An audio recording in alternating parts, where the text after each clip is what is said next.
Sharon Kauppila of Kauppila Proprietary Limited on Kangaroo Island. And I'm Luke Kauppila.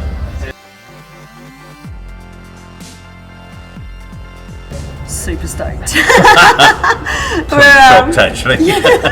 We're very excited about winning this award. We take a lot of pride in Kangaroo Island and supporting the industry over there, and we're surprised and super stoked. Yeah.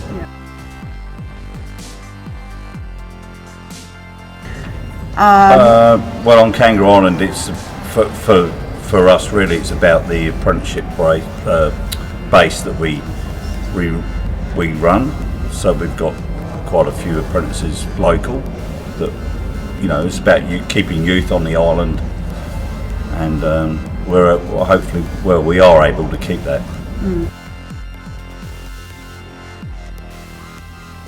And sadly for the island, I guess it was.